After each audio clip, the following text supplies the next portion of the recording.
জীবনের সবচেয়ে বড় দৌলত আল্লাহ আমাদেরকে দিচ্ছেন, সেটা হচ্ছে ঈমানের দৌলত। কথা ঠিক কিনা? পৃথিবীতে বহু ধর্ম আছে, মনোযোগ দেবেন, আমার কথাটা খুবই গুরুত্বপূর্ণ।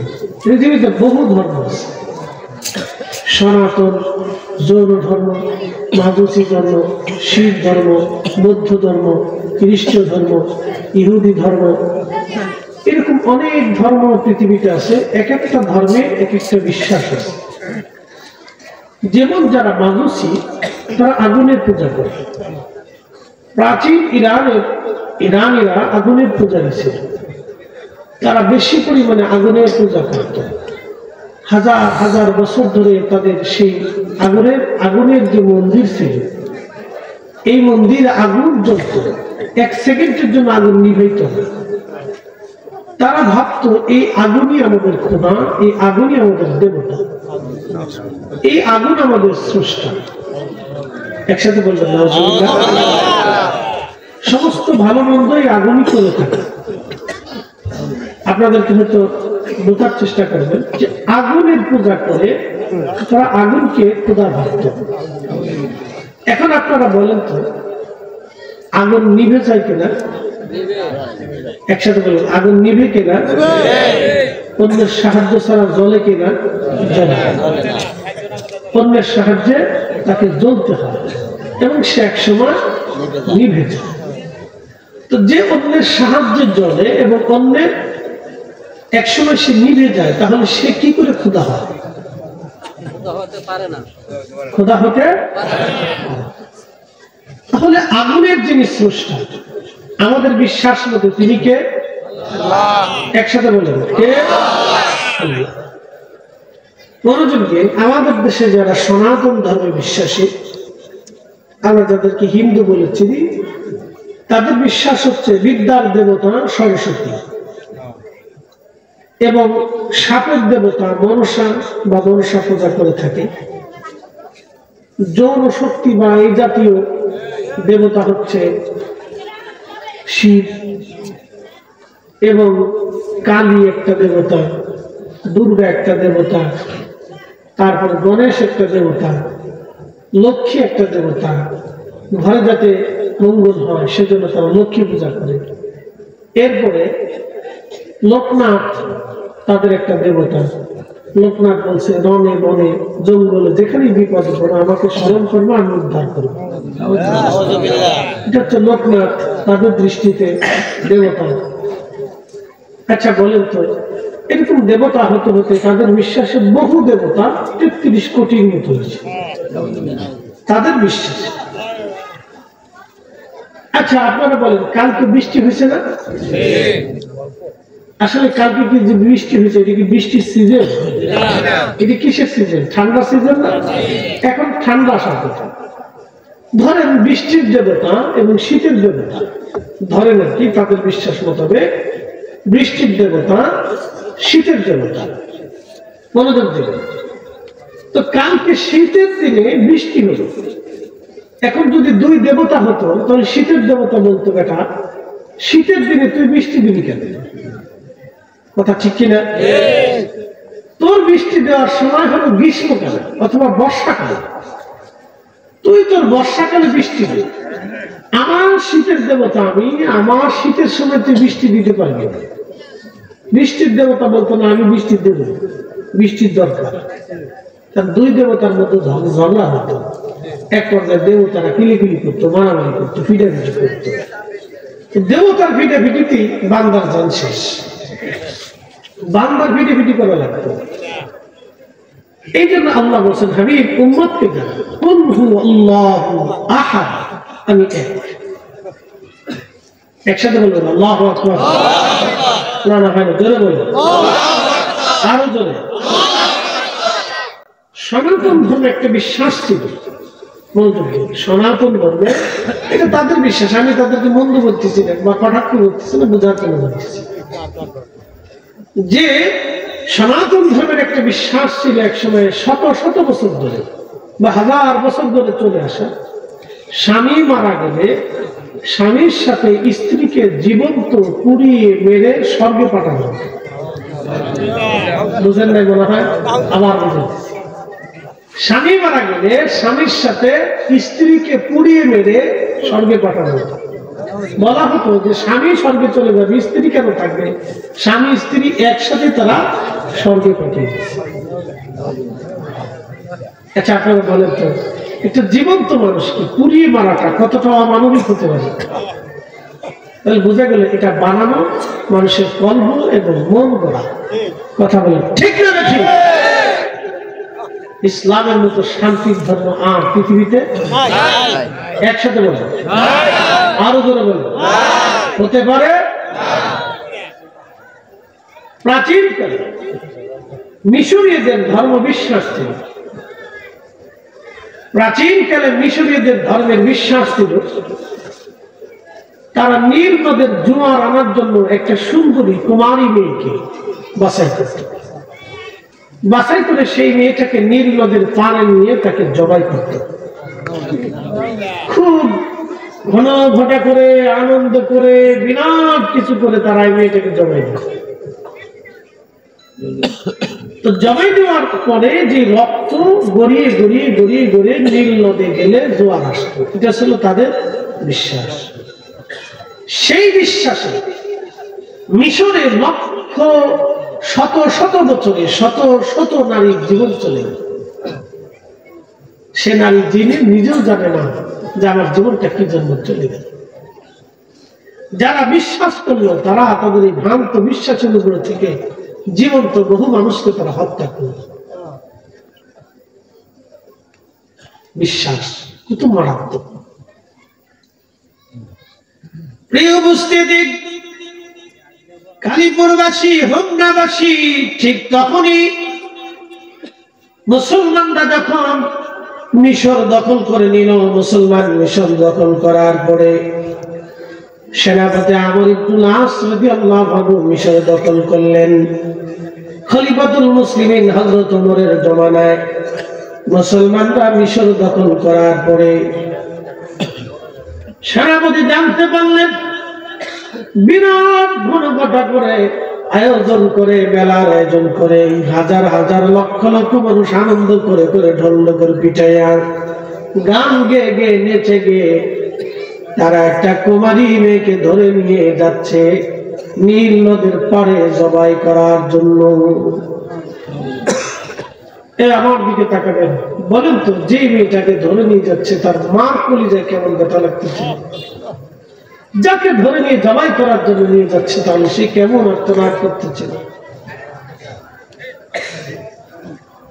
এটা কি কোনো ধর্ম হতে পারে? একসাথে বলুন, ধর্ম হতে পারে?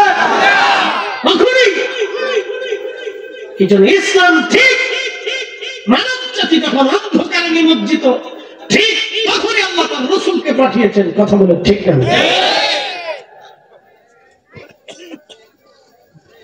বুঝতে কি কোনো অসুবিধা?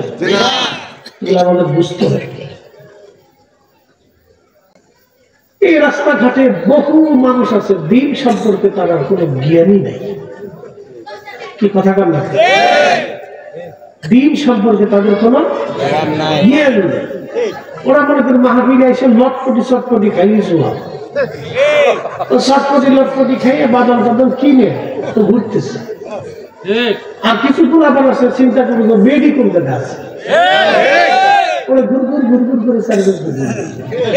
কারণ আমি বুঝি রেখেছি না, আমরা হুজুরের সব জানি, সব জানি। রাষ্ট্রের কোন জায়গা কি হয়, কোন সেকশনে কি হয়, এটা আমাদের জানা কিচ্ছু নাই। আমরা সব জানি, সব বুঝি। না বুঝলে এখানে আমরা বুঝতে পারতাম না। আল্লাহ আমাদের কি আকল দিছে, সব বুঝি, সমস্ত সেকশন আমাদের বুঝার আছে। এটা না হলে আমরা করতে পারতাম না। এই যুবকগুলি ঘুরে ঘুরে ঘুরে ঘুরে তারপর বাড়ি চলে যায়। সবাই অসুবিধা আসলে ও জানে না যে ওর কপালটা কিভাবে নষ্ট করে নিয়ে যাচ্ছে, তো বুঝেই না। যেখানে আসছে যে কপাল নষ্ট হয়ে যাচ্ছে নিজেও জানে না, ওর তকদির কাটা যাচ্ছে। প্রিয় উপস্থিতি, মিশরের মানুষ ঘনঘটা করে বিরাট আয়োজন করে যখন মেয়েটাকে নিয়ে গেল, সেনাপতি আমর ইবনুল আস জানার পরে দ্রুত গতিতে সৈন্যবাহিনী নিয়ে মিশরের নীল নদের পাড়ে যায় তিনি বাধা দিয়ে বললেন, হে মিশরবাসী, যদি একটা নিরাপরাধ মেয়েটাকে তোমরা এই নীল নদের পাড়ে জবাই দিয়ে দাও, তাহলে আমি সেনাপতি আমর ইবনুল আস বলতেছি তোমাদের দেহ থেকে মাথা বিচ্ছিন্ন করে ফেলবো। সাবধান, বিনা কারণে একটা মেয়ের জীবন চলে যেতে পারে না। এটা এখন মুসলমানের দেশ, আমরা মুসলিমরাই জমিন দখল করে নিয়েছি। তোমাদের ভ্রান্ত বিশ্বাস এই জমিন আর চলবে না। এখন এই জমিনে আল্লাহর আইন চলবে। জোরে বলা যাবে আল্লাহু আকবার।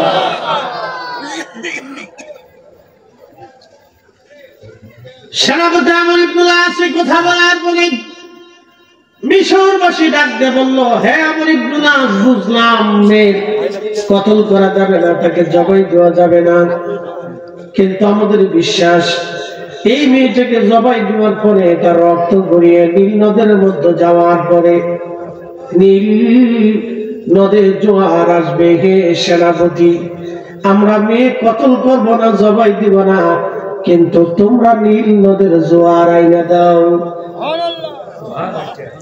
চ্যালেঞ্জ করছে না? বিরাট বড় চ্যালেঞ্জ যে নীল নদের জোয়ার আইনা দাও।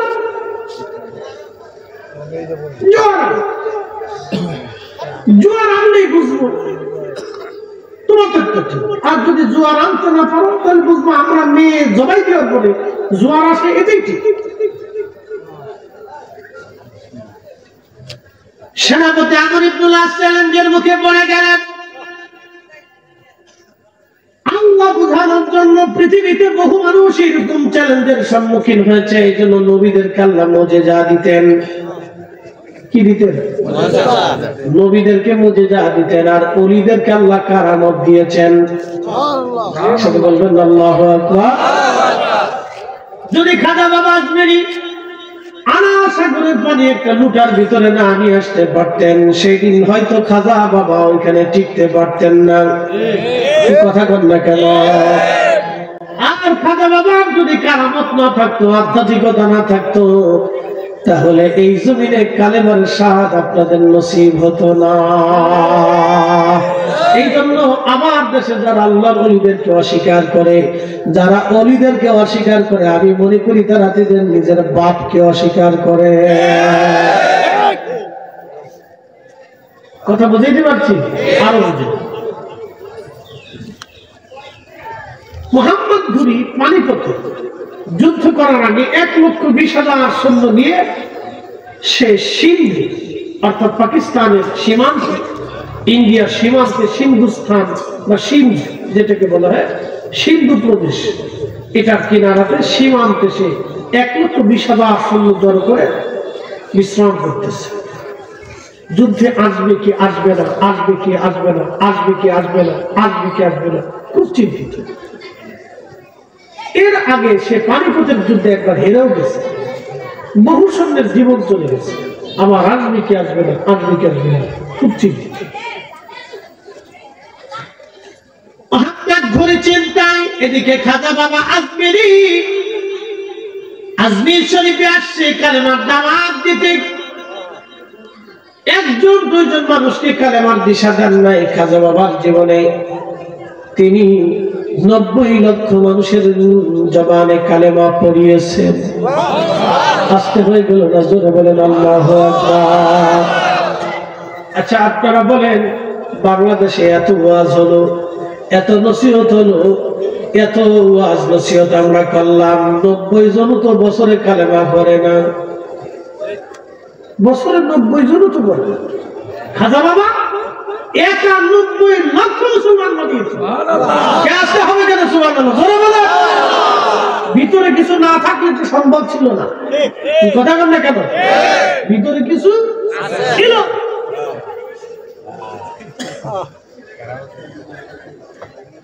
শরিয়া জান্দাবাদী কালীপুরবাসী, হোমনাবাসী মনোযোগ দিয়া শুনবেন, এটার নাম কারামাত, কামালিয়াত। একজন মানুষ আর একজন মানুষকে 4 কারণে ভালোবাসে। 1 নম্বর ভালোবাসার নাম হচ্ছে জামালিয়াত। জামালিয়াতের জন্য ভালোবাসে। 2 নম্বর কামালিয়াত, 3 নম্বর কারাবাত, 4 নম্বর ইহসান। জামালিয়াত, কামালিয়াত, কারাবাত, ইহসান। জামালিয়াত মানে সৌন্দর্য, সুন্দর হইলে মানুষ মানুষকে ভালোবাসে। শুধু মানুষ মানুষকে ভালোবাসে না, দেখবেন পশু পাখিরও মানুষ ভালোবাসে। ছোট্ট গরুর বাচ্চা হয়েছে, ছোট্ট গরুর বাচ্চার গলার মধ্যে মালিক ঘন্টি লাগিয়ে দিল, গুড়গুড়ি ঝুনঝুনি লাগাই দেওয়ার পরে বাচ্চাটা ওই গরুর ছোট বাছুরটা ঝুনঝুনি গলার মধ্যে নিয়ে দৌড়াদৌড়ি করে লাফালাফি করে মালিকের কাছে দেখতে মজা লাগে। ঠিক আছে না? সুন্দর। পৃথিবীতে সবাই সুন্দরের পূজারী, সুন্দর সুন্দর। এই জন্য আমার বলা বলে খালি সুন্দর তালাশ করে, এই সুন্দর খুঁজতে খুঁজতে কপালে তো টিকটক করে, এরপরে কাঁদতে থেকে সারা জীবন কাঁদতে। সুখ নাই রে সুখ পরাণের পাখি, টিকটকের পাল্লায় ঘুরে বিছানাতে কান্দি আমার সুখ নাই রে। টিকটকের পাল্লায় কপালে ঠাডা পড়ছে। কারো কপালে যদি টিকটক করে তো বুঝবেন যে কপালে ঠাডা পড়ছে। কি কথা করেন? বাংলাবাসী মনোযোগ দিয়ে শুনিয়া যাবেন। বন্ধু জামালিয়াত, এরপরের নাম হচ্ছে কামালিয়াত। কামালিয়াত পৃথিবীতে সৌন্দর্যের ভিতরে প্রথম সুন্দর ছিলেন আদম শফিউল্লাহ। কারণ আল্লাহ তাকে নিজ হাতে, আল্লাহর কুদরতের হাত দিয়ে আল্লাহ তাকে বানিয়েছিলেন। তিনি আদমের অর্ধেক সৌন্দর্য পেয়েছিলেন হযরত ইউসুফ আলাইহিস সালাম। হযরত ইউসুফ এত সুন্দর, এই জন্য একটা কথা মনে রাখবেন, নারী জাতির চাইতে পুরুষ জাতি সুন্দর বেশি। একসাথে বলেন না মারহাবা। আমরা যে এরকম পরিশ্রম করি, একটা নারীকে যদি এইভাবে পরিশ্রম করান, দেখবেন তার চেহারার দিকে আপনি তাকাইতেই পারবেন না। বেডি আর বেডি মনে হবে না, দেখবেন এই বেডি আর বেডি নাই, মহিলার মহিলাই মনে হবে না। এই জন্য আল্লাহ পুরুষ জাতিকে সুন্দর বানিয়েছেন। হযরত ইউসুফের চাইতে সুন্দর আল্লাহ কাউকে বানান নাই। জোরে বলা যাবে আল্লাহু আকবার।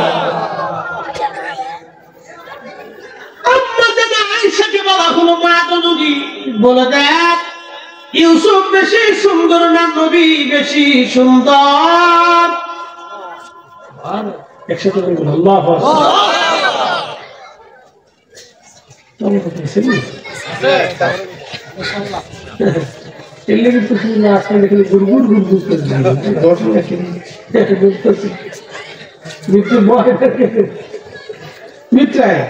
রাস্তায় যারা আছে গোলা পড়ার ভিতরে এলাও আবার হইতো না।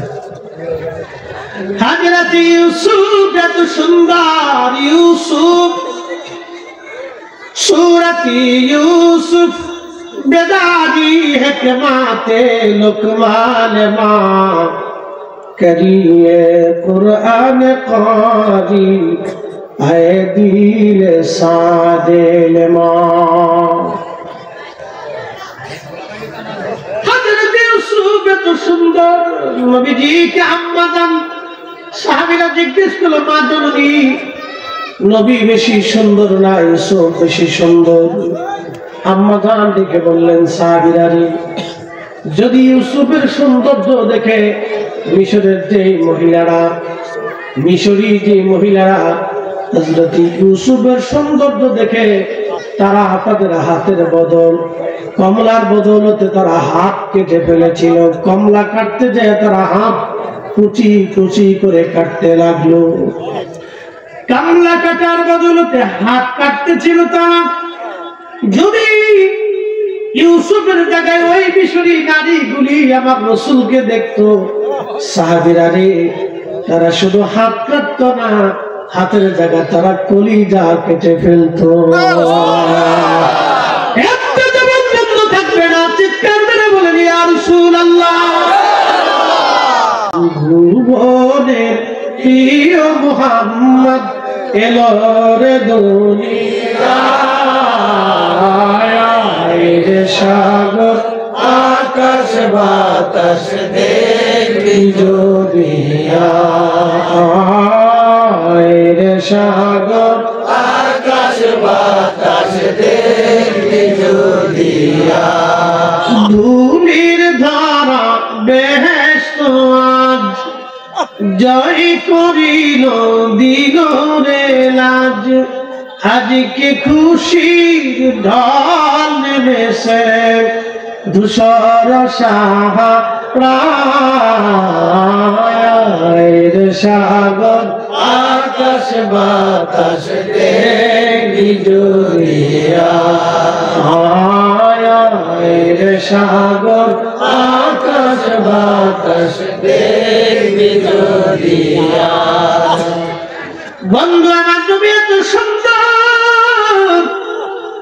আল্লাহ থেকে সুন্দরী বানান নাই আমার আল্লাহ তাকে কামালিয়াত দিয়েছিলেন তিনি এত সুন্দর তার বাস্তব প্রমাণ মুল্লারিকারী আল মাউলিদুর রাবি ফি মাউলিদিন নবী সাল্লাল্লাহু আলাইহি সাল্লাম 450 বছর আগে মিলাদুন নবীর উপরে তিনি একটা কিতাব লিখেছেন মিলাদুন নবী একসাথে বলা যাবে না মারহাবা 450 বছর আগে হেরেনের ইমামের কাছে মিলাদুন নবী বেদাত ছিল না আজকে 450 বছর পরে কারা মিলাদুন নবীকে বেদাত বলতেছে বুঝা যায় মতলব ভালো না ঠিক না 450 বছর আগে হেরেনের ইমাম কোথাকার ইমাম হারামের ইমাম ইমামুল হারামাইন দুই হারামের ইমাম ছিলেন মক্কা মদিনা উনি মক্কাতে থাকলে ইমাম মদিনাতে থাকলে ইমাম দুই হারামের ইমাম ছিলেন ইমামুল হারামাইন মুল্লা আলী কারি হানাফি মাক্কি মিলাদুন নবীর উপরে কিতাব লেখেন আল মাউলিদুর রাবি ফি মাউলিদিন নবী সাল্লাল্লাহু আলাইহি সাল্লাম এই কিতাবের মধ্যে তিনি আমার রাসূলের জীবনী লিখতে যায় লেখেন আল্লাহ নবী যখন পৃথিবীতে তশরীফ আনলেন তশরীফ আনার পরে হযরত হালিমাতুস সাদিয়া সুদূর তায়েফ থেকে তিনি মক্কাতে আসতেছিলেন ধাত্রীমা হওয়ার জন্য যদি কোনোদিন তায়েফে আপনারা যান এই যে এখন যেমন আপনারা আবহাওয়া দেখেন গরমের দিনে এরকম রাত্রিবেলা তায়েফে এরকম আবহাওয়া মক্কাতে যখন দিনের বেলা 45 ডিগ্রি সেলসিয়াস তায়েফে এই গরমের দিনে প্রচন্ড গরমের দিনে তায়েফে এখন যেমন আপনারা আবহাওয়া উপভোগ করতেছেন প্রচন্ড গরমে তায়েফের আবহাওয়া এরকম সুবহানাল্লাহ সুন্দর আবহাওয়া আর বাতাস আপনার শরীরে লাগলে মনে হয় যে আপনি বেহেশতের ভিতরে আছেন এত সুন্দর বন্ধু মনোযোগ দিবেন তায়েফ থেকে শহর থেকে আর 70 কিলোমিটার দূর হযরত হালিমাতুস সাদিয়ার বাড়ি পাহাড়ি অঞ্চল একটা গাধার উপরে চড়ে দুর্বল উটের পিঠে চড়ে স্বামী স্ত্রী বাচ্চা কাচ্চা নিয়ে হযরত হালিমা রওনা দিয়ে মক্কায় আসলেন ওনার উট এতই দুর্বল ছিল ওনার গাধা এত দুর্বল ছিল ক্ষীণ ধীরে ধীরে ধীরে ধীরে ধীরে ধীরে নুয়াইয়া নুয়াইয়া ঝিমাইয়া আস্তে আস্তে ওই উট যখন সবাই অন্যান্য মহিলারা এই মক্কা থেকে বাচ্চা কাচ্চা নিয়ে 3 দিন আগে চলে গেল আর হালিমা 3 দিন পরে আসলো সুবহানাল্লাহ সবাই যখন চলে গেছে হালিমা তখন মক্কা এসে শুনল মক্কা নগরীতে কারো ঘরে কোনো বাচ্চা নাই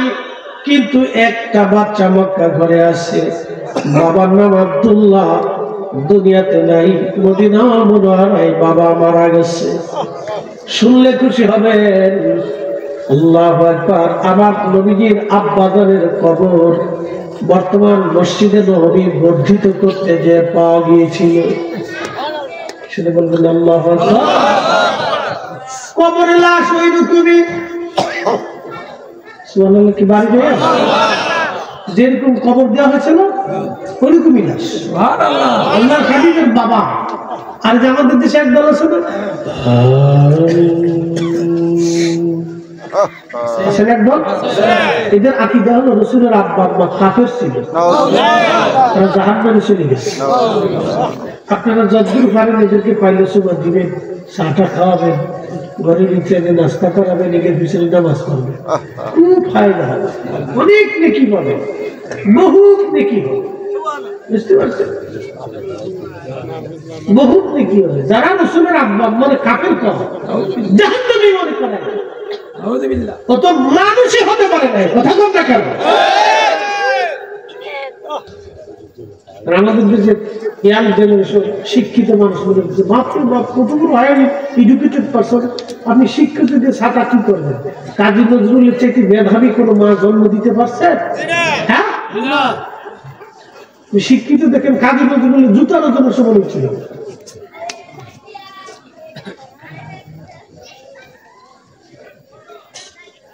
অনেক লেখাপড়া করলেই সে মানুষ হয় না। কাজী নজরুল আপনার ব্যক্তি আমার রাসূলের শানে নাত লিখতে লিখতে লিখে ফেললেন ৪৫০০। কত চমৎকার নাত তিনি লিখে ফেললেন, আমি যদি আরব হতাম মদিনারি পথ, সেই পথ দিয়ে হেঁটে যাইতেন নূর নবী হাজারা, নূর নবী হাজারা।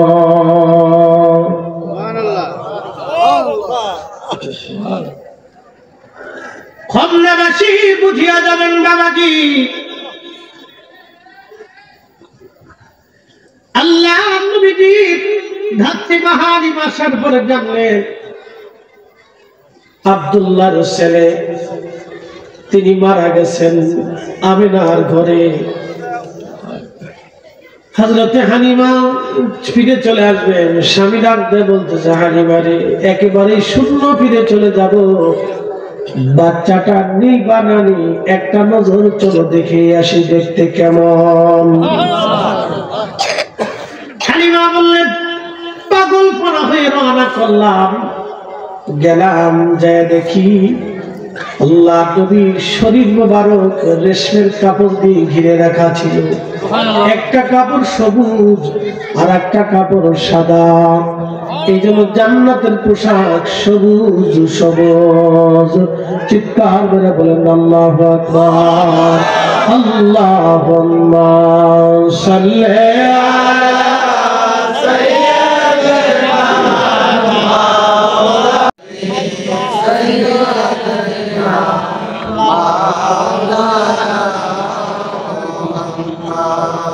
আপনাদের বুঝতে কোনো অসুবিধা হচ্ছে?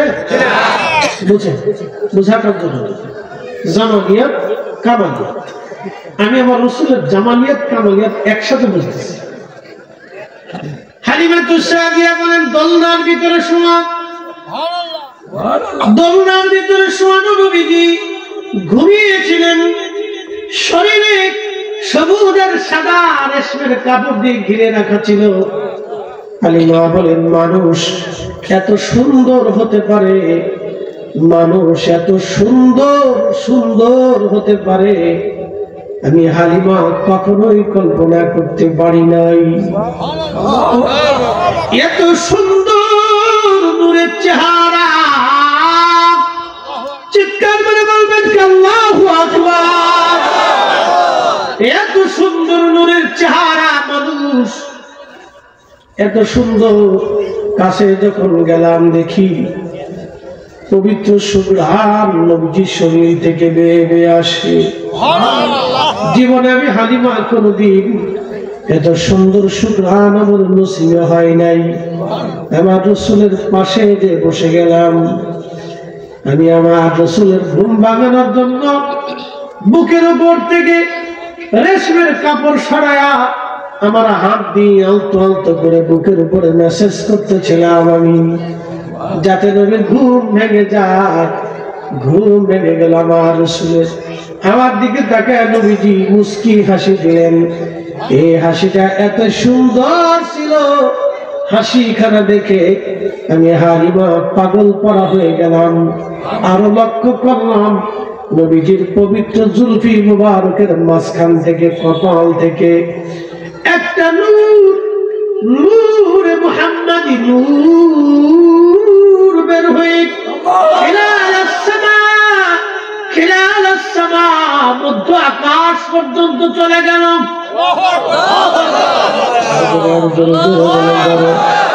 মধ্য আকাশ পর্যন্ত চলে গেল। আমি আশ্চর্য হয়ে তাকিয়ে রইলাম। কপাল মোবারকে চুমা লাগাইলাম, কোলের মধ্যে নিলাম। ছিলাম দুর্বল, হয়ে গেলাম সবল। কোলের মধ্যে নিয়ে আমি আমার স্থানের দুগ্ধ আমার রাসূলের পবিত্র মুখে দেওয়ার পরে আমি একেবারে ক্ষীণ দুর্বল ছিলাম, এত অভাবী ছিলাম। পেট করে খাওয়ার কোনো খাদ্য ছিল না। দিন রাতে মাত্র এক বেলা কোন রকম খেয়ে বেঁচেছিলাম। আমি সেই হালিমা রাসূল কোলে নেওয়ার সঙ্গে সঙ্গে আমি সবল হয়ে গেলাম। আমার উট ছিল দুর্বল, উট লাফাইয়া লাফাইয়া কাবা শরীফের সামনে যাইয়া সিজদার মধ্যে পড়ে গেল। বারবার উট কাবার সামনে সিজদা দিতে লাগলো। একসাথে বলুন মারহাবা। বনের যত পশুগণ ভক্তি করতই দুই চরণ, মেঘমালা ছায়া দিত গায় গো নবীজি, আপনাকে দেখিবার মনে চায়, আপনাকে দেখিবার মনে চায় গো নবীজি, কোন সাধনে পাইব তোমার।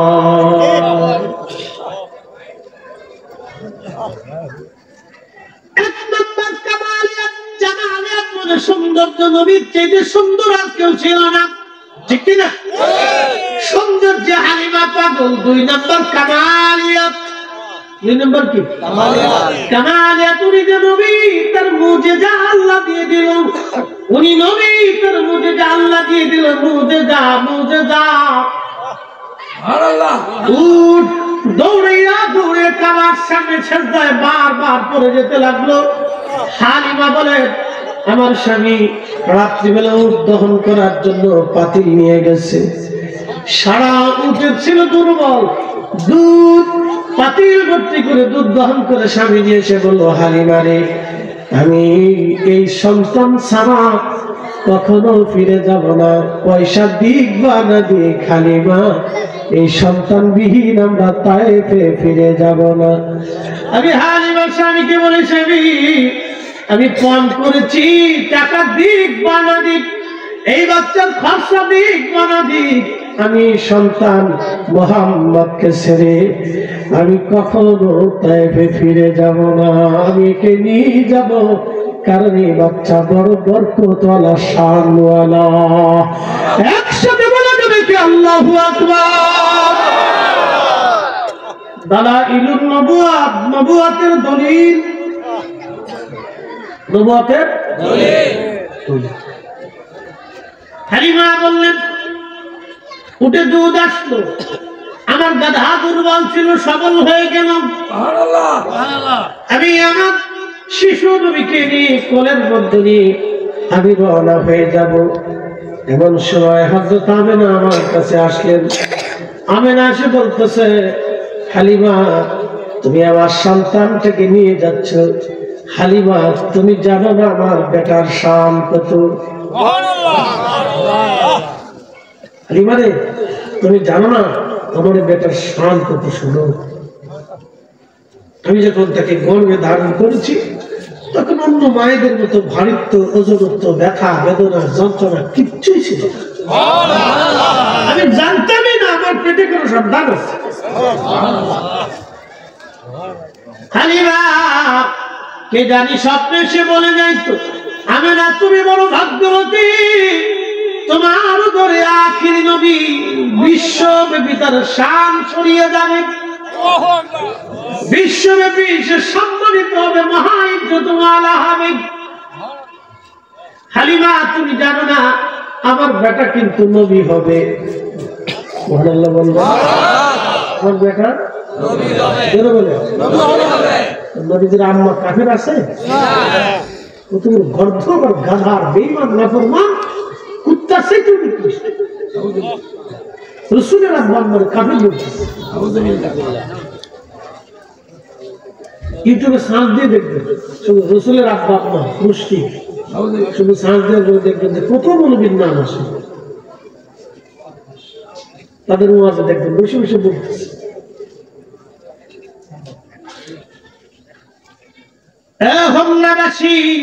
ইমান সবচেয়ে বড় মজবুত জিনিস, ইমানের দৌলত বড় মহা দৌলত।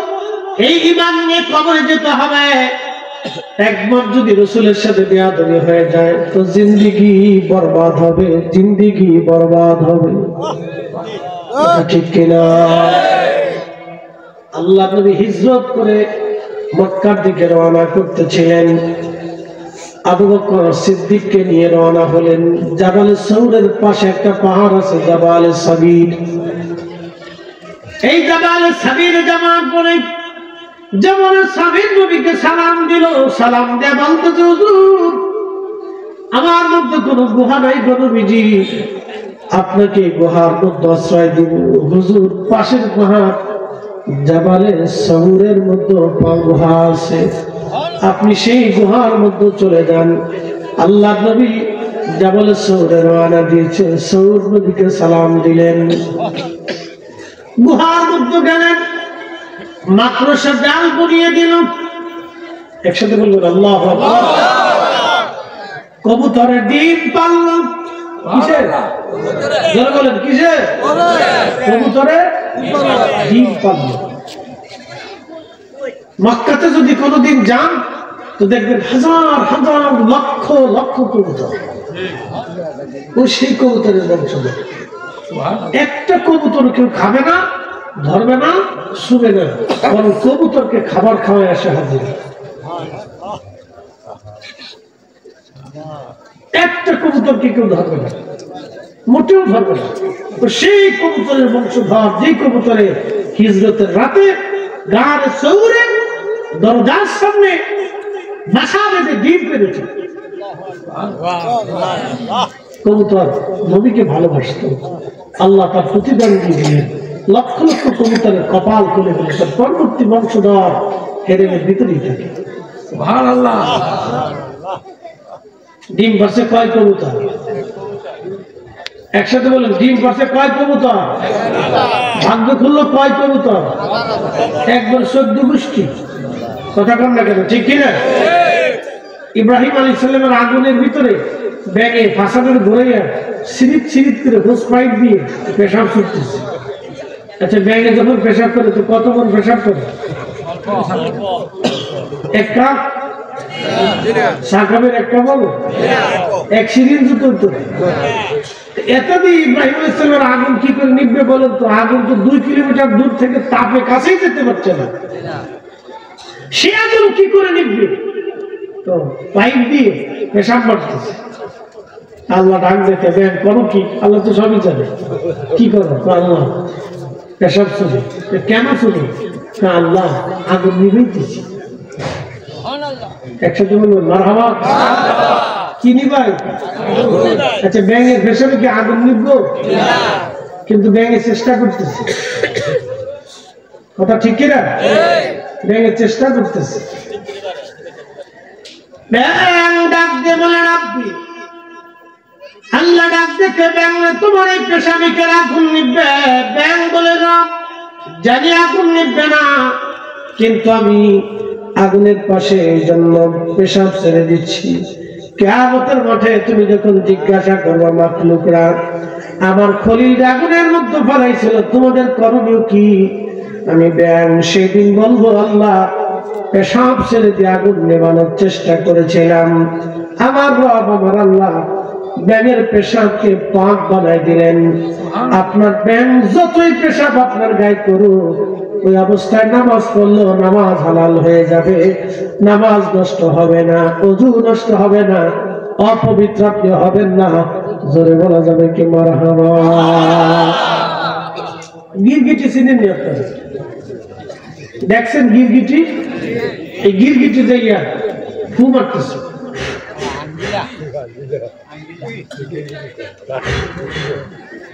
আল্লাহ ডাক দেখে গিরগিটি করো কি? বলেন আপনি ফু মারি কেন?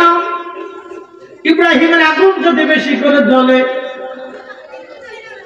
আল্লাহ নবী বললেন, সুনান ইবনে মাজার ভিতরে হাদিসের সে নবী বললেন, উম্মত যতদিন বেঁচে থাকবা এই গিরগিটি যেখানেই পাবা সেখানেই বাটাম চালান দিবা। একসাথে বলুন মারহাবা। বাটাম চালান বুঝছেন? ফরিদপুরের ভাষায় বলে বাটাম চালান, বলে লাঠি পিটা করবা, পাইলে ওরে ফিডাইবা, ফিডাই ওর গোষ্ঠী শুদ্ধ উদ্ধার করবা। একসাথে বলবেন আল্লাহু আকবার। আচ্ছা ফু মারছে কয় গিরগিটি? একসাথে বলেন কয়টা? শাস্তি পাবে কত? গোষ্ঠী শুদ্ধ। এই জন্য ক্ষুধাদ্রোহী নবীদ্রোহী হইলে মহা মুশকিল। কথা বলেন ঠিক কিনা? আমার সমাজে এরকম গিরগিটি আছে, মানবরূপী গিরগিটি। কথা কম না কেন? মানবরূপী গিরগিটি শানে মুস্তাফার সাথে চরম বেয়াদবি। এটা মানবরূপী গিরগিটি। প্রিয় মুসলমান হোক নামাসী মনোযোগ দিবেন। মানবরূপী গিরগিটি এইগুলির থেকে সাবধান থাকবেন। দালাইলুন নবুওয়াত, নবুওয়াতের দলিল। আমি আজ বহু দূরে চলে গেলাম। নবীজি হিজরতের রাত্রিবেলা গুহার মধ্যে চলে গেলেন, সাথে শুধু আবু বকর সিদ্দিক। আল্লাহ নবী আবু বকরের উরুর মধ্যে মাথা রেখে ঘুমিয়ে পড়লেন, ক্লান্ত শরীর। হযরত আবু বকর বসা, দেখতেছে চারপাশে জায়গায় জায়গায় সাপের গর্ত। চিন্তা করলেন সাপ বের হয়ে আসতে পারে, আল্লাহ নবীর ঘুমে ব্যাঘাত হবে, কষ্ট হবে। সিদ্দিক আকবর নিজের গায়ের চাদর ছিঁড়ে ছিঁড়ে ছিঁড়ে ছিঁড়ে প্রত্যেকটা গর্তগুলি শক্ত করে মজবুত করে বুঝিয়ে দিচ্ছিলেন, বন্ধ করে দিচ্ছিলেন, যাতে গর্ত থেকে কিছুই বের হতে না পারে। এমনি বুঝাইতে বুঝাইতে সবগুলো গর্ত বুঝিয়ে ফেললেন আবু বকর। একটা গর্ত তখনও বাকি, আর কাপড় তিনার কাছে নাই, পাপ চেপে দিয়ে ওইখানে বন্ধ করে রাখলেন। কিন্তু সাপ এসে বারবার আবু বকরের গায়ে সবল করে। আবু বকর ডাকে না, নবী ঘুমে। যদি ডাকেন আল্লাহ নবীর ঘুম ভেঙে যাবে, নবীর কষ্ট হবে। সেই জন্য আবু বকর ডাকে না। সিদ্দিক আকবর আবু বকর রাদিয়াল্লাহু আনহু তিনি ডাকতেছেন না, নবীর ঘুম ভাঙবে, কষ্ট হবে, নবীর কষ্ট হোক চান না। একজন ব্যক্তি কতটা ভালোবাসে, এইভাবে নিজের কষ্ট বরণ করে নিয়ে রাসূলকে কষ্ট দেয় না। আর আজকে ওরা কারা যারা আমার রাসূলকে কথা আর কষ্ট দেয়? কথা আর কষ্ট কি? কথা কন না কেন? কিসের কষ্ট? কথা দিয়ে। কেন যদি বলে রাসূলের আব্বা আম্মা কাফের, তাহলে বুঝতে হবে সে নবীকে কথা দিয়ে কষ্ট দিছে। কথা ঠিক কি না? কি দিয়ে কষ্ট দিছে? কথা দিয়ে কষ্ট দিছে। আর আবু বকর সিদ্দিক সাপে কামড়াচ্ছে, তারপরে কষ্ট দিতে চান না। এটার নাম হলো হুব্বে রাসূল, নবীর ভালোবাসা। কথা ঠিক কি না? এটা দলিল দিয়ে হয় না, এটা হৃদয় থেকে আসে। দলিল দিয়ে হয় না, এটা হৃদয় থেকে আসে।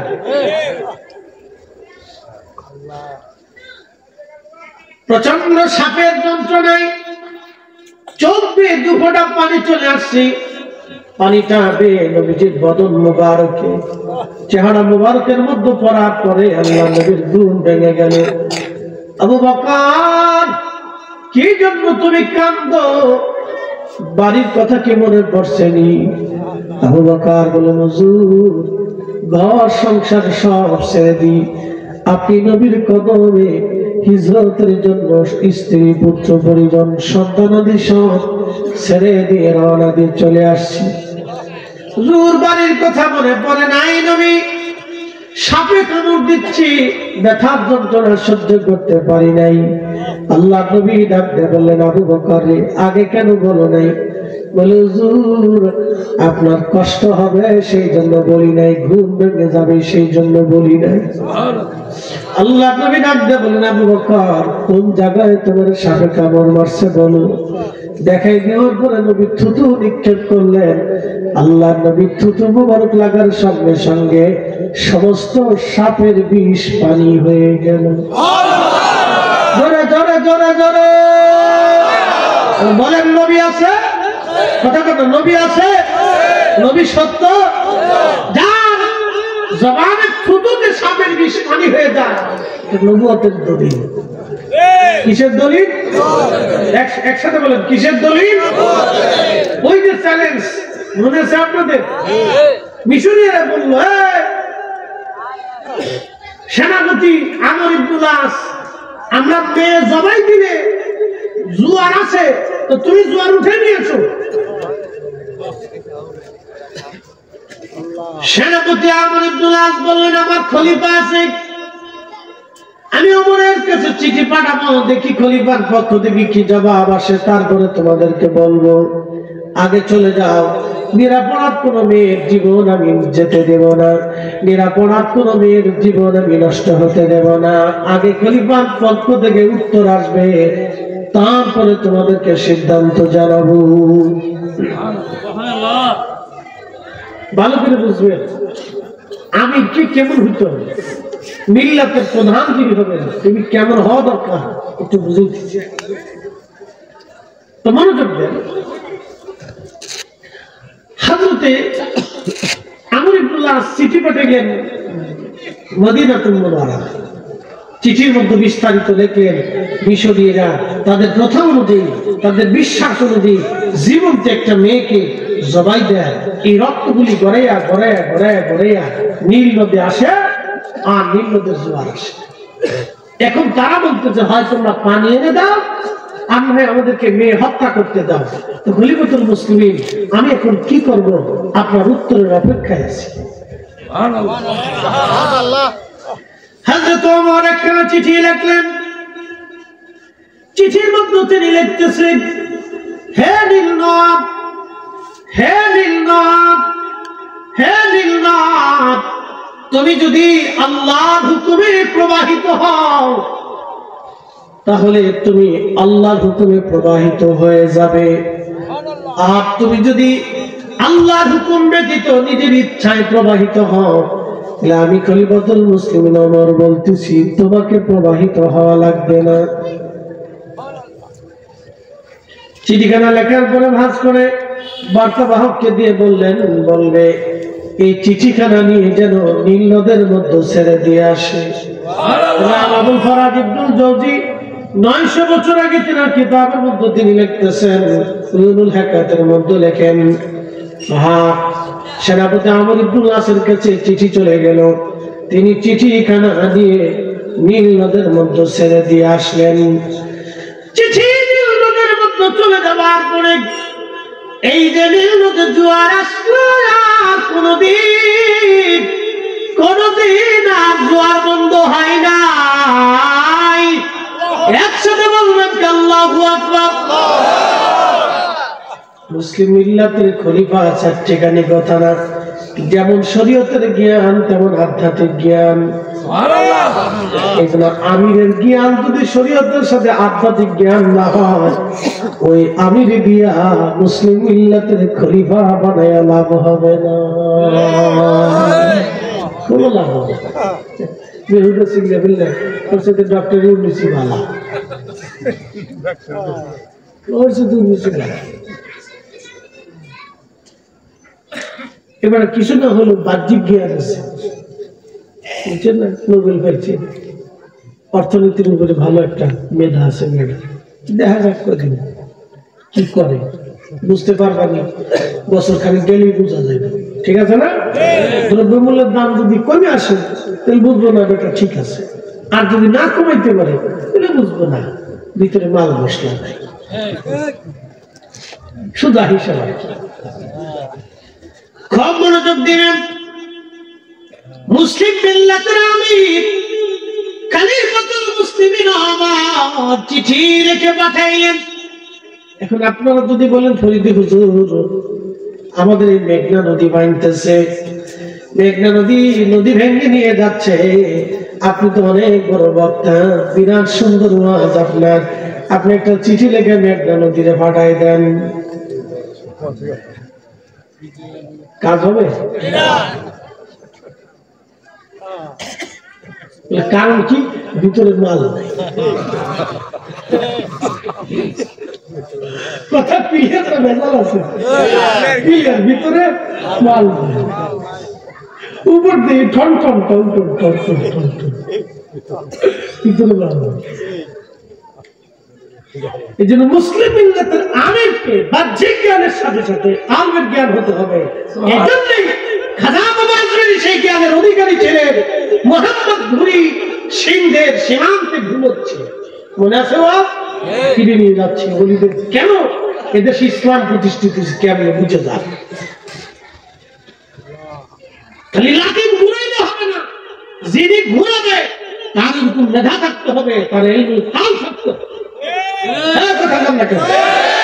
এই জন্য আমরা আউলিয়া কেরামদেরকে ভালোবাসি। বুঝতে কি কোনো অসুবিধা হচ্ছে? বুঝেছে? তো খাজা বাবা আজমিরের কাছে এক অন্ধ এসে কালেমা পড়ছে। তো অন্ধ রাজা পৃথিবীতে রাজদরবারে চাকরি করত। তো মুসলমান হওয়ার পরে সে যখন রাজদরবারে গেছে, পৃথিরাজ বের করে দিয়ে বলছে, না, কোন মুসলমানের জায়গা আমার রাজদরবারে হবে না।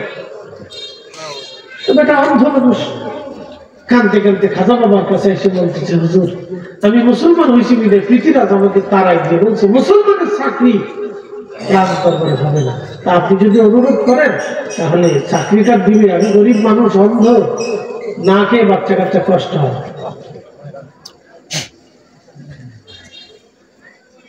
হুজুর মাইনুদ্দিন চিশতি আজমিরী রাহিমাহুল্লাহ চিঠি লিখলেন, ও হে পৃথিরাজ, আমি মুসলিম দরবেশ মাইনুদ্দিন বলতেছি, আমার অন্ধ মুরিদ কালেমা পড়েছে আমার কাছে, আপনি চাকরিচ্যুত করেছেন, এই গরিব মানুষ দরিদ্র সহায়, আপনি দয়া করে তার চাকরি ফিরাইয়া দেন। কথা কইছে বাবা, কথা কয়ে না, বসে, উনি আমাদের জানা দরকার, বুঝার প্রয়োজন আছে। আর তুই যা আরেকজন দেখে নিজে তো যাইবে যে বাপ দুজন দেখে নিয়ে যাবি, ওরা এই পর্যন্ত দৌড়েছে, আমরা কপাল ভালো, ওটা ঠিক না? ওরা তো বসে রয়েছে, আমরা কপাল ভালো। কারণ কি? ওরা তো বসে থাকার জাতি না, ওরা হলো তুফান উঠানো জাতি। এই বয়সে আমরা কত তুফান উঠেছি, বাপরে বাবা, হল্লা আমরা দরবেশ হচ্ছে। দেখবেন মাদ্রাসার ছেলেপেলেরা সারাদিন রাত 24 ঘন্টার টাইম পায়। এই ফজরের সময় রাত 3টের সময় উঠে, এরপর কোরআন হাতে নেয়, একবার ঘুমাতে যাওয়ার 9টা পর্যন্ত পড়ে, এরপরে দুটো খাইয়ে এরপর বিছনায় চলে যায়। আমার ঘুম থেকে উঠে গোসল করে, গোসল থেকে করে এসে কোরআন হাতে নেয়, একবার জোহর নামাজ করে খাওয়া দাওয়া করে আবার কোরআন হাতে নিয়ে আসর পর্যন্ত পড়ে। এই আসরের পর থেকে মাগরিব পর্যন্ত হাতে 1 থেকে 1.5 ঘন্টা টাইম পায়। এই 1-1.5 ঘন্টার ভিতরে 24 ঘন্টা রসুন উঠা, এদিক দিয়ে তুফান উঠে ফেলে, তুফান উঠে ভেঙে চুরে ফেলাবে, ফাড়াফাড়ি করবে, মারামারি করবে, গাতাগাতি করবে। খেলে ঠুকুরের কাছে হুজুর আমার লুঙ্গি করে টান দিচ্ছে, ও আমার পাদের ভিতরে টান দিচ্ছে, এটা এবার ঘুষি দিচ্ছে। না না, বিচারের কোনো শেষ নেই। বাপু হুজুরের মাথা শেষ হয়েছে, বিচার নিতে নিচ্ছে উড়ে বিচার। অনেকে বুঝে রাখছে, দেখছো মাদ্রাসাগুলো আমার কত শয়তান, মাদ্রাসাগুলো আমার কত শয়তান। বাবাজি ওই সময় শয়তানি না করলে ব্রেন নষ্ট হয়ে যাবে, ওর শয়তানি করতে দেন, এই সময় ওর খেলাধুলা করেন। ও এই সময় কোরআন পড়ে, ওই সময় আমি কোরআন পড়ি, এই সময় আপনি হাফ প্যান্ট করে ল্যাং করে গাছের গুঁড়া চেন খুলে দিয়ে তারপরে সেলিব্রেশন স্টার্ট করে ঘুরাই পেশাব করছি, ঘুরাই কি কথা কর না কেন? ও যে সময় কোরআন করে, আমরা ওই সময় ঘুরাই পেশাব করছি। খালি পেশাব করছি, পেশাবের ডিজাইন করছি। কি কথা খারাপ হয়েছে ভাই? এটা শৈশবের দুষ্টমি, এটা আল্লাহ প্রদত্ত। এই সময় তো কোনো গুণা নাই, এটা আল্লাহ প্রদত্ত। এই সময় সবাই সবসময় দুষ্টুমি করছে, নবীরা ছাড়া।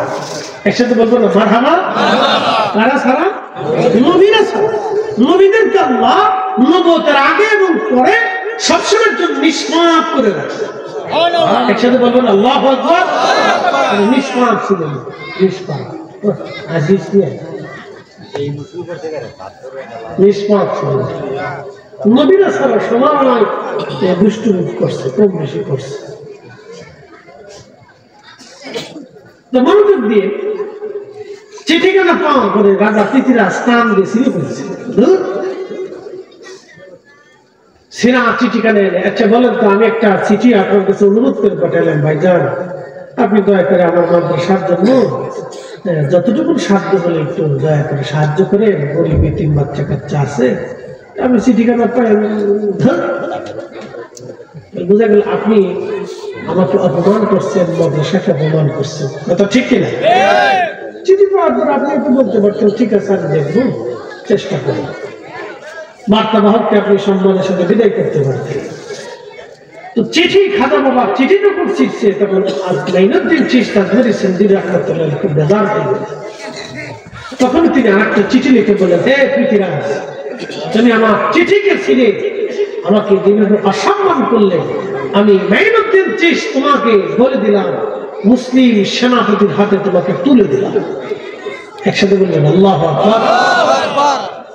ঠিক মোহাম্মদ ঘুরি তখন সিন্ধে ঘুমাচ্ছেন, স্বপ্নের ভিতরে খাজা বাবা আজমিরি বললেন দ্রুত গতিতে দিল্লি আক্রমণ করবে। যখন খাজা বাবা আজমিরি তাকে হুকুম প্রদান করছেন, মোহাম্মদ ঘুরি বলছেন এই সুবর্ণ সুযোগ আজ ছাড়া যাবে না। মাত্র 1,20,000 সৈন্য নিয়ে রওনা দিয়েছে।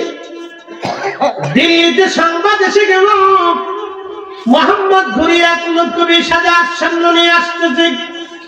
পৃথিবীর সমগ্র ভারতবর্ষ থেকে বাছাই বাছাই করা সেরা সেরা সৈন্য 3 লক্ষ সৈন্য জোগাড় করলেন তিনি। মোহাম্মদ ঘুরিকে চিরদিনের জন্য তিনি সাহায্য করার জন্য 3 লক্ষ সৈন্য জোগাড় করে তিনি পানিপথ প্রান্তরে উপনীত হলেন মোহাম্মদ ঘুরিকে সাহায্য করবে। মাত্র 1,20,000 সৈন্য নিয়ে মোহাম্মদ ঘুরি পৃথিবীরাজের সামনে দাঁড়ায় গেলেন। প্রচন্ড যুদ্ধ হয় দিনের পর দিন। কোন যুদ্ধে কোনদিন সেনাবাহিনী কেউ পরাজিত হয় না, বিজয় হয় না, কিন্তু প্রতিনিয়ত উভয় পক্ষের সেনারা মারা যাচ্ছে, উভয় পক্ষের সেনারা মৃত্যু হচ্ছে, কিন্তু কেউ জিতেও না, কেউ হারে না। একটা পর্যায়ে মুসলমানদের সৈন্য সংখ্যা কম থাকায় মুসলমান জিহাদে আর দাঁড়াইতে পারতেছিল না। ধীরে ধীরে মুসলমান দুর্বল হয়ে যাচ্ছে। খাজা বাবা আজমিরির দরবারে মোহাম্মদ ঘুরি বার্তাবাহক পাঠিয়ে দিয়ে বললেন, তাড়াতাড়ি যাও, তাড়াতাড়ি যাও। খাজা বাবা আজমিরের কাছে যায় বলো মুসলমান বিপদগ্রস্ত হয়ে গেছে। বার্তাবাহক ঘোড়া নিয়ে দ্রুত গতিতে দৌড়ে আজমিরে এসে খাজা বাবার কাছে যুদ্ধের কথা বর্ণনা করলেন। খাজা বাবা দেরি করেন নাই, হুজরা থেকে বের হয়ে দ্রুত গতিতে বাহিরে এসে এক মুষ্টি মাটি নিয়ে খাজা বাবা আজমিরি বিসমিল্লাহি আল্লাহু আকবার বলে পানিপথের দিকে তিনি ওই ধুলাবালিগুলি নিক্ষেপ করে দিলেন। ধুলাবালি নিক্ষেপ করার পরে ধুলা নিক্ষেপ করলেন তিনি আজমির থেকে। ধুলা চলে গেল পানির পথে। একসাথে বলা যাবে কি আল্লাহু আকবার। এটার নাম কারামাত, এটার নাম কামালিয়াত, কামালিয়াত, কামালিয়াত। ধুলাগুলি পড়তে পৃথিবীর সৈন্যদের চোখে মুখে যায় পড়ল। ওদের অন্তরে আল্লাহ ভয় ঢুকিয়ে দিলেন। মুসলমানদের ঈমানের জজ্বা এসে গেল, জিহাদের মোড় ঘুরে গেল। প্রচন্ড যুদ্ধে মুসলমান বিজিত হলেন। মোহাম্মদ ঘুরি তিনি ধরা পড়লেন। মোহাম্মদ ঘুরি ধরা পড়ার পরে দুঃখিত পৃথিবীরাজ ধরা পড়লেন মোহাম্মদ ঘুরির কাছে। মোহাম্মদ ঘুরি পৃথিবীরাজকে ধরে নিয়ে শিকল দিয়ে বেঁধে তিনি দিল্লির রাজ দরবারের সামনে এসে সবার সামনে মোহাম্মদ ঘুরি পৃথিবীরাজকে হত্যা করলেন। ওই দেখা যাবে বাদবির বললেন, তুমি তোমাকে মুসলিম সেনাপতির হাতে তুলে দিলাম। এই জন্য আউলিয়া কেরামের আধ্যাত্মিক ক্ষমতা এই জমিনে প্রয়োজন ছিল। বাংলাদেশে কখনোই আপনার ওই যে গোবিন্দের সাথে জিহাদে মুসলমান পারত না যদি শাহজালাল ইয়ামানি না আসতো। কি কথা বলেন, ঠিক কিনা? এই জন্য আউলিয়া কেরামদের অবদান অস্বীকার করার কোন সুযোগ আমাদের নাই, কোন রাস্তা আমাদের নাই। আল্লাহ আমাদেরকে বুঝার তৌফিক দান করুন। আওয়াজ তুলে ধরে বলেন আমিন। ইসলাম মুসলমান সত্য, এতে কোনো সন্দেহ। যেমন সনাতন ধর্মের একটা মতামত আছে, অ্যাটেনশন আমার দিকে তাকান। সনাতন ধর্মের একটা বিশ্বাস আছে যে মানুষ মারা যাওয়ার পরে ভগবান তাকে আবার পৃথিবীতে পাঠায়। আপনারা কি মনে করেন, মানুষ মারা যাওয়ার পরে কি আমাদের আর আসার সুযোগ আছে? কোন কি রাস্তা আছে, পদ্ধতি নেই। খুব মনোযোগ দিয়ে, তাদের বিশ্বাস হচ্ছে মানুষ পৃথিবীতে আবার আসবে। যদি পুণ্যের কাজ করে যায় তাহলে মানুষকে পৃথিবীতে পাঠানো হবে এই জ্ঞানী করে, গুণী করে, জমিদার করে, বাদশা করে, এইভাবে পাঠানো হবে। আর যদি তারা পুণ্যের কাজ না করে যায় তাহলে পৃথিবীতে তাদেরকে শিয়াল, কুত্তা, এই বিলাই সিলাই বন্য প্রাণী করে, পাগল ছাগল করে পৃথিবীতে পাঠানো হবে। এটা হচ্ছে তাদের বক্তব্য। এই জন্য কবি জীবনানন্দ দাশ একটা কবিতা লেখছে, আবার আসিব ফিরে ধানসিঁড়িটির তীরে, নবান্নে এ বাংলায়, হয়তো শালিকের বেশে, না হয় শঙ্খচিলের বেশে। আবার আসিব ফিরে ধানসিঁড়িটির তীরে, নবান্নে এ বাংলায়, হয়তো শালিকের বেশে। এটা হচ্ছে জীবনানন্দের দাশ তিনি তিনার ধর্মের বিশ্বাস কবিতার ছন্দে ফুটিয়ে তুলছেন। আচ্ছা বলেন, আমাদের কি আর আসার কোন সুযোগ আছে? না না, হাত উঁচা করে বলেন, কোন সুযোগ আছে? ওয়ালাই ইউআখিরাল্লাহু নাফসান ইযা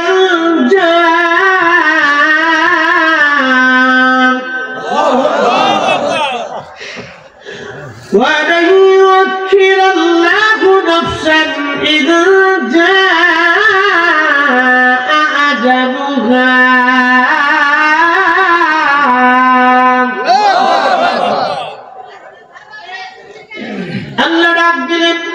হাবিব উম্মতকে জানায় দেন, পৃথিবীতে আর ফিরে আসার কোনো সুযোগ নাই। হায়াত শেষ হয়ে গেলে থাকার আর সুযোগ নাই।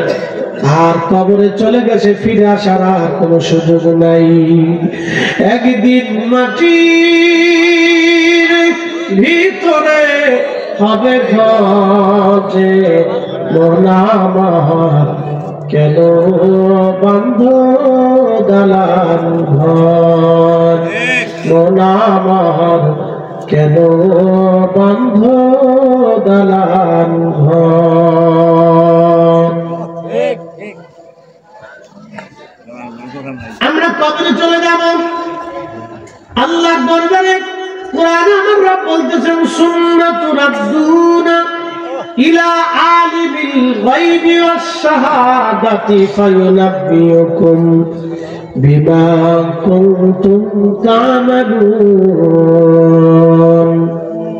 অথবা তোমরা এমন একজন রবের কাছে ফিরে যাবা, তিনি আমি মালিক, আমি আল্লাহ, তোমার গোপনে গোপনে সব জানি, এবং তুমি দুনিয়াতে কি কি আমল করতা আমি রব্বুল আলামিন সব তোমাকে সেই দিন দেখায় দিব। কোন কিছুই গোপন থাকবে না সেদিন, কোন কিছুই গোপন থাকবে না। বন্যাবাসী কোন কিছু আল্লাহ সেদিন গোপন রাখবে না। তোমার আপনার সব আল্লাহ সেদিন দেখায় দিবে। বাজারও মানুষ সাধারণত মারা যাওয়ার পরে 24 ঘন্টা পরে পায়খানার রাস্তা দিয়ে পোকা আসে। ওই পোকা তামাম শরীর ছড়ায় যায়, গন্ধ ছড়াইতে থাকে, মানুষ কাছে যেতে পারে না। কালীপুরের মুসলমান মনোযোগ দিয়ে সরে যাবেন। ওই গন্ধ ছড়ানোর পরে মানুষ বলে, তাড়াতাড়ি কবরে দাও, কবরে দিয়ে দাও। আহা, জিন্দেগি বড় কঠিন, বড় কঠিন। আর যদি বান্দা নেককার হয় তখন আল্লাহ ডাক দিবে, ইয়া আইয়াতুহান নাফসুল মুতমাইন্নাতু ইরজিই ইলা রাব্বিকি রাদিয়াতান মারদিয়া। হে নফসে মুতমাইন্না, তুমি আমি রবের কাছে চলে আসো, সন্তুষ্টির দিকে ফিরে আসো, ফিরে আসো আমি আল্লাহর কাছে, আমি রব তোমার উপর সন্তুষ্ট। ফাদখুলি ফি ইবাদি ওয়াদখুলি জান্নাতি।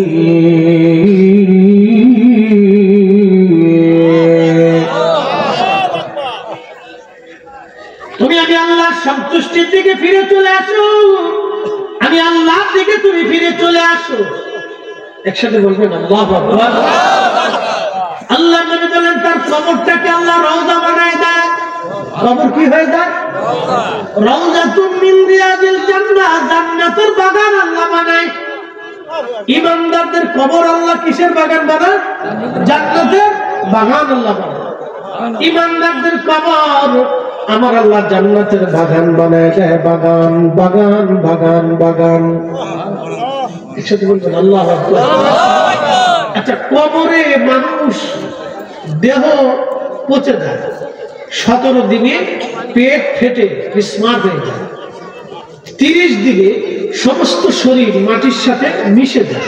এ আমার দিকে দেখেন, আপনার শরীর যত গোশত আছে, যেখানে যেখানে গোশত আছে, এই গোশতগুলি পচে গলে মাটির সাথে মিশে যাবে 30 দিনে। আর মাত্র বাকি থাকবে হাড়। 1 বছরের ভিতরে আপনার সমস্ত ছোট ছোট হাড়গুলি মাটির সাথে পচে যায়, হয়তো 2-1টা হাড়, শক্ত মোটা হাড়গুলি টিকে থাকে, বাকি হাড়গুলি একবার বিস্মার হয়ে যায়। আচ্ছা বলে, মানুষের আর কিছু আছে? এই যে টাকা পয়সা, সম্পদ, ক্ষমতা, অহংকার, বেহংকার, গর্ব, যা কিছু আমরা করি, কোনো কিছুই আমাদের জীবনে আর কাজে লাগলো। কিন্তু এইখানে যারা বসে আছেন, যত সময় এই জিনিসটা কাজে লাগবে। এই যে মাদ্রাসা, এটা কাজে লাগবে। এই যে আলেম ওলামা, এটা কাজে লাগবে। এই যে কোরআন পড়তেছে, এটা কাজে লাগবে। এই যে কোরআন শিখাচ্ছেন, এটা কাজে লাগবে। এই যে কোরআনের দর্শ হচ্ছে, এটা কাজে লাগবে। বাবা এটাই কাজে, অন্য কিচ্ছু কাজে লাগবে। কথা ঠিক কিনা? আচ্ছা, এখানে একটু হাত বাড়াবেন। বাবা মা কেউ না কেউ মারা গেছে, এরকম কেউ যারা আছে মারা গেছে, বাবা মা কেউ না কেউ মারা গেছে, এরকম হাত তুলেন তো, যার বাবা মা কেউ না কেউ মারা গেছে। আচ্ছা, তার মানে এখানে অধিক লোক বাবা মা কেউ না কেউ মারা গেছে। এখন যদি আমি হাউজের মধ্যে জিজ্ঞাসা করি, বাবা বলেন তো, মা তো প্রত্যেক রাত্রে আপনার কম্বল ঠিক করছে, মা প্রতি রাত্রে আপনাকে দেখে তারপর ঘুমাইতে গেছে, বাবা একটা নজর হলো গভীর রাত্রে আসলে সন্তানের দিকে তাকায় দেখে তারপর ঘুমাইতে গেছে। আপনি বাবার কবরের পাশে, মার কবরের পাশে কতদিন, কয়বার দেখতে গেছেন? সপ্তাহে কয়দিন গেছেন, মাসে কয়দিন গেছেন, বছরে কয়দিন গেছেন? হিসাব করলেও বছরে হয়। আমার দিকে তাকালে তো আমি পারি, বিভিন্ন মাহফিলে মাহফিলে ঘুরি, দেশে বিদেশে থাকি, সুযোগ হয়। তার কি হলো আমাদের জিন্দেগি তো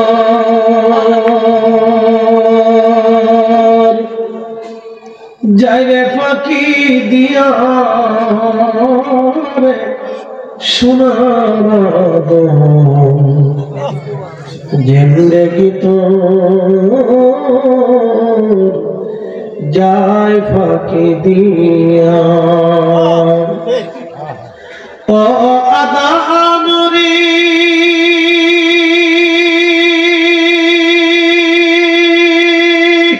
কামিনীর কোলেতে কাল ঘুমেতে রইনি তুই, সারা নিশি কাটাইনি তুই ঘুমাইয়া ঘুমাইয়া রে সোনার জিন্দেগি তো যায় ফাঁকি দিয়া।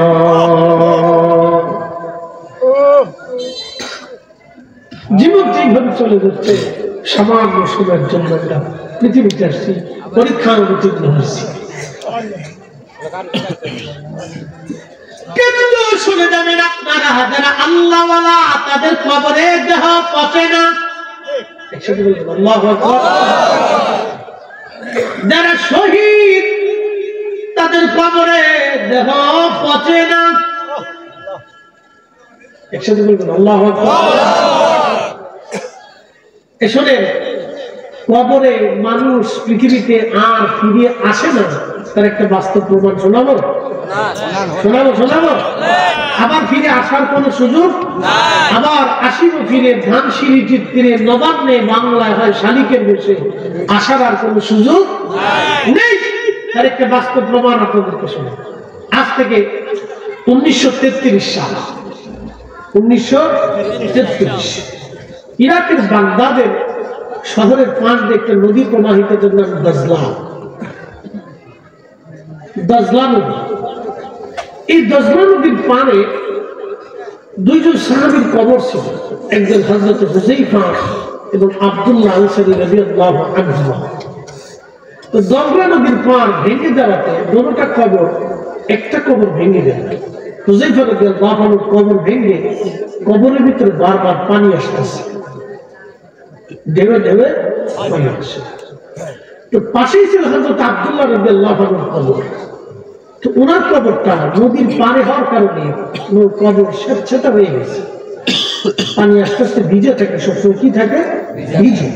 আমার দিকে তাকালে ওয়াজ শেষ, আর কথা বাড়াবো না, একসাথে বলে আল্লাহু আকবার। ওয়াজ শেষ, খুব মনোযোগ দিয়ে এই কথাটা বলে শেষ করবো যে আমরা কবরে যাব, কিন্তু ফিরে আসার কোন সুযোগ আমাদের নাই, কোন সুযোগ ফিরে আসার সুযোগ নাই। তো মনোযোগ দেন। তো হুযায়ফা রাদিয়াল্লাহু আনহুর কবর ভেঙে গেছে, পানি আসে। তো তৎকালীন ইরাকের যিনি প্রেসিডেন্ট বাদশা ছিলেন, তার নাম বাদশা ফয়সাল, এবং প্রধানমন্ত্রী যিনি, তিনি নূরে আল মালিকি। তো উনি হুযায়ফা রাদিয়াল্লাহু আনহু রাত্রে স্বপ্ন দেখাইতেছে, হে বাদশা ফয়সাল, আমি রাসূলের সাহাবী হুযায়ফা বলতেছি, আমার কবর দাজলা নদীর পাড়ে, নদী ভেঙে ফেলে দিয়েছে, কিছু পানি কবরে প্রবেশ করে ঢেউ ঢেউ আমার কষ্ট হয়, এবং আমার পাশেই ঘুমিয়ে আছে আমার রাসূলের আরেকজন সাহাবী আব্দুল্লাহ আনসারী, তার কবর স্বেচ্ছাতা হয়ে গেছে, তারও কষ্ট হয়। দ্রুত গতিতে আমাদের কবর এখান থেকে সরাইয়া অন্য কোথাও স্থানান্তর করো। একসাথে বলেন আল্লাহু আকবার। না হয় না, আরো রাত বেশি বিদায় কি কষ্ট হচ্ছে আপনাদের? আমি সেদিন রাত 2টার সময় যাই ওয়াজ করছি, এই আপনার কুমিল্লার বরুড়াতে। সর্বনাশ যায় দেখলাম 2টার সময় যে মুসল্লি, মনে হলো মাগরিবের রক্ত ওয়াজ করতেছে, খুব তাজা মুসল্লি, খুব তাজা মুসল্লি। আজকে মুসল্লি তাজা আছে, অসুবিধা নেই, মরা নাই। যারা বসে রয়েছে সব এই কোণে তাজা। কি কথা বল না কেন? যারা বসে আছে তারা কি তাজা? একসাথে বলবেন আল্লাহু আকবার। এখন বলেন, কবর থেকে ফিরে আসার কোন সুযোগ আছে? ইসলাম সত্য, আপনাকে বুঝাইতেছি। আমরা যে ধর্মের উপরে আছি, এটা যে সত্য, এটা যে হক, মিথ্যা না, এটা আপনাকে বুঝতে, বাস্তবতা থেকে বুঝে না। তো হুযায়ফা ইন্তেকাল করছেন আজ থেকে 1933, তাহলে এখন কত বছর হলো? প্রায় 100 বছর, তাই না? প্রায় 100 বছর। 1933-এর ঘটনা, এখন কত সাল? 24। তার মানে প্রায় 100 বছর আগে ঘটনাটা ঘটছে। তো প্রায় 100 বছর আগে ঘটনাটা, কিন্তু সাহাবী ইন্তেকাল করছেন 1300 বছর। কত বছর? 1300 বছর আগে। কবর খনন হচ্ছে 1300 বছর। একসাথে বলবেন আল্লাহু আকবার। কত বছর? 1300 বছর। মানুষের শরীর পচে যায় কত দিনে? 1 মাসে। কয় মাসে? 1 মাসে। হাড্ডি গুটি শেষ হয়ে যায় কয় বছরে? 1 বছর। তা সাহাবী কবরের ভিতরে আছেন কত বছর? 1300। একসাথে বলবেন আল্লাহু আকবার। আল্লাহ আসেনি? একসাথে বলেন আল্লাহ আছে। আমার রাসূল হক নি? হ্যাঁ, কোনো সন্দেহ নাই। কথা ঠিক কিনা? আবার আসিব ফিরে ধানসিঁড়িটির তীরে নবান্নে বাংলা হয়তো শান্তির বেশে, এমন কোন সুযোগ আদতেই নাই। এটা কবির মন গড়া বক্তব্য, মন গড়া বিশ্বাস। কথা বলে ঠিক না ঠিক? যদি বুঝতে পারি না। তো প্রথম দিন স্বপ্ন দেখে, দ্বিতীয় দিন আবার স্বপ্ন দেখে বাদশা, দ্বিতীয় দিনও ভুলে গেলেন, তৃতীয় দিনও স্বপ্ন দেখালেন, বাদশা তৃতীয় দিনই ভুলে গেলেন। চতুর্থ দিন ইরাকের গ্রান্ট মূর্তি যিনি, প্রধান মূর্তি বা ইমাম যিনি, তাকে স্বপ্ন দেখাইলেন। তিনি স্বপ্ন দেখার পরে তাহাজ্জুদ নামাজ পড়ে ফজর পড়ে প্রধানমন্ত্রী নুরি আল মালিকের কার্যালয়ে গেলেন, বাড়িতে গেলেন। তাকে বললেন স্বপ্নের কথা, বললেন বাদশার কাছে যেতে হবে। দুইজনে মিলে বাদশার কাছে এসে বললেন, বাদশা, আপনাকে 3 রাত করে নবীর সাহাবী স্বপ্ন দেখাচ্ছে, আমাকেও স্বপ্ন দেখাইলো। আপনি কোনো বিহিত করেন নাই, কোনো ব্যবস্থা নেন নাই, কারণ কি? বাদশা হতভম্ব হয়ে বললেন, প্রধান মুফতি, কি কারণে? প্রধান মুফতি, আমি তো 3 দিনের কথা ভুলে গিয়েছিলাম, কিন্তু আপনি জানেন কেমনে? বলতেছে, বাদশা কালকে রাত্রিবেলা আমাকে স্বপ্ন দেখায়া নবীজির সাহাবী হযরত হুযায়ফা রাদিয়াল্লাহু আনহু বলতেছিলেন, প্রধান মুফতি, আমি বাদশাকে 3 দিন স্বপ্ন দেখাইছি, কিন্তু বাদশা কোনো ব্যবস্থা করে নাই। তুমি তো ইরাকের প্রধান মুফতি, তুমি দ্রুত গতিতে আমাদের কবর স্থানান্তর করাও, নতুবা আমরা নবীর সাহাবী, আমাদের কষ্ট হয়। একসাথে বললেন কি আল্লাহু আকবার। হাত উঁচা করে বলেন আল্লাহ আছে, এনা জোরে বলেন আল্লাহ আছে। ওই আল্লাহ, ওই আল্লাহ, আশহাদু আল্লাহ ইলাহা ইল্লাল্লাহু ওয়াহদাহু লা শারীকা লাহু। কোনো সন্দেহ নাই, কথা কোন ঠিক না বেঠে? তুমি রহমান, তুমি মেহেরবান, তুমি রহমান, তুমি মেহেরবান। অন্ধ গাহে না শুধু তোমার গুণগান, অন্ধ গাহে না শুধু তোমার গুণগান, বুঝেও বুঝে না তবু শান। তুমি রহমান, তুমি মেহেরবান। কখনো তোমাকে যদি ভুলি, হেদায়েতের আলো জেলে নিয় কাছে তুলি, ঠাই দিও প্রিয়তম, ঠাই দিও প্রিয়তম অগমহিয়ান। তুমি রহমান, তুমি মেহেরবান।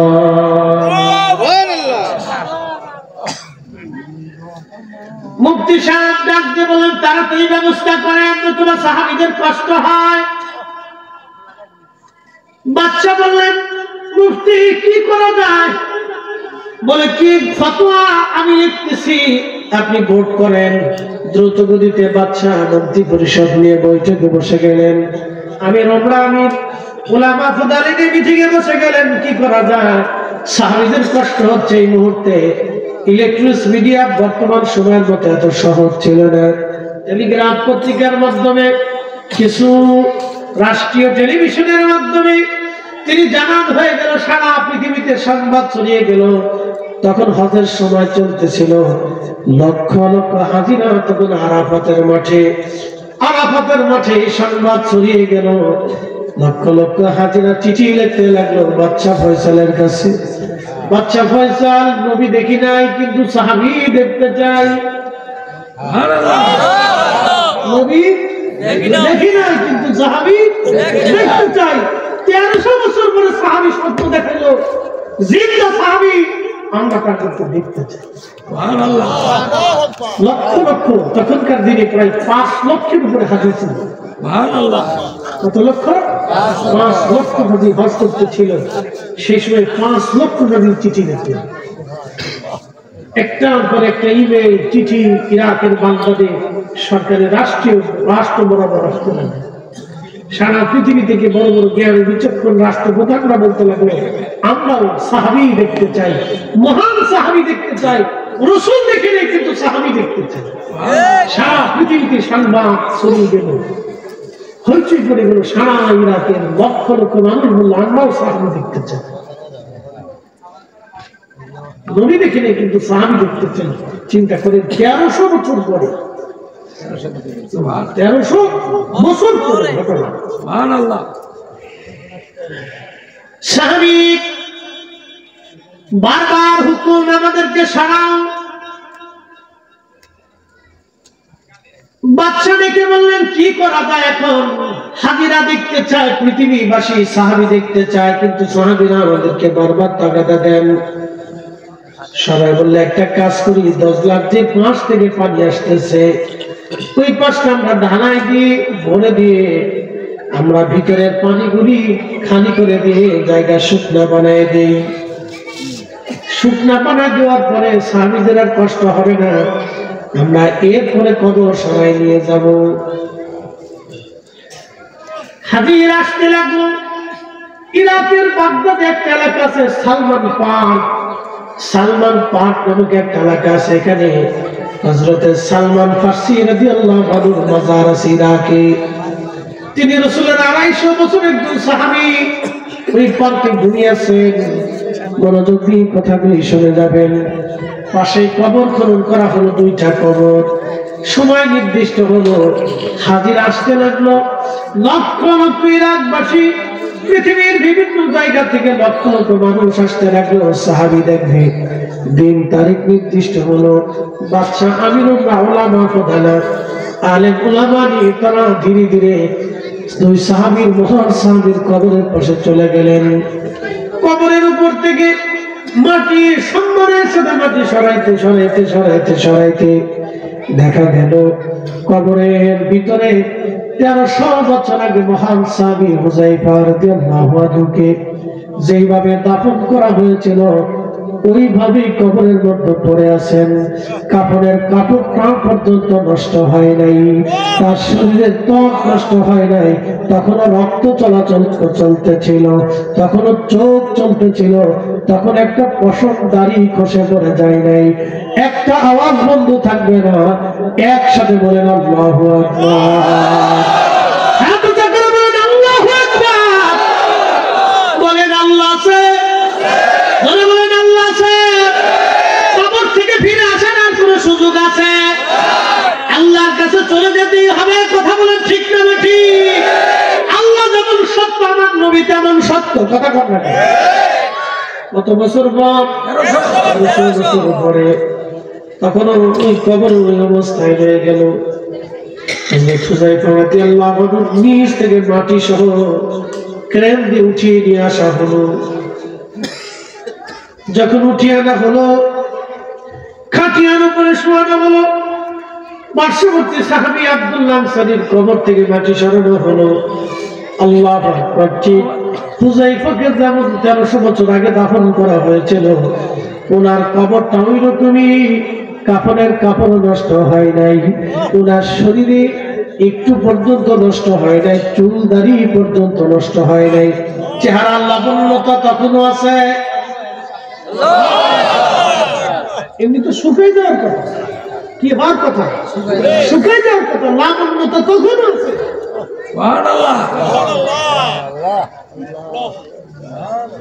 শ্রেষ্ঠ নবী দিলাম রে,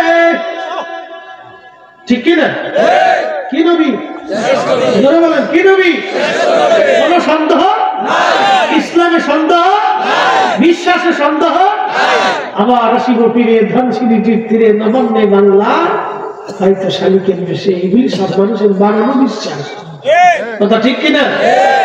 মানুষের বানানো বিশ্বাস। 33 কোটি দেবতা, অমুক দেবতা, বিদ্যার দেবতা, খাবারের দেবতা, পানির দেবতা, সব বানানো মালিক আল্লাহ। লাশ শরীক কোন শরীক নাই। আল্লাহুস সামাদ, কোন মুখাফেক কিতাব নাই। আল্লাহু লা ইলাহা ইল্লা হুয়াল হাইয়ুল কাইয়্যুম, চিরঞ্জীব চিরস্থায়ী। লা তাখুযুহু সিনাতুন ওয়ালা নাউম, কোন দুর্বলতাও নাই, কোন চন্দ্রাও নাই। কথা বলো ঠিক না?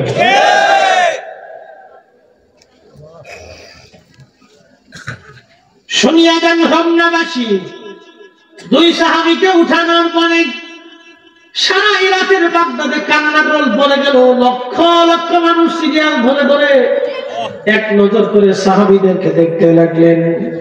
1300 বছর পরে দুই সাহাবী, সাহাবী রাসূল, সাহাবী রাসূল। কুরআন আল্লাহ বলেন রাদিয়াল্লাহু আনহুম ওয়া রাদু আন, আমি আল্লাহ তাদের উপরে খুশি, তারা আমি আল্লাহর উপরে খুশি। তার মানে কুরআনের কথা, আল্লাহর কথা একটাই ভুল নাই, ঠিক কি না?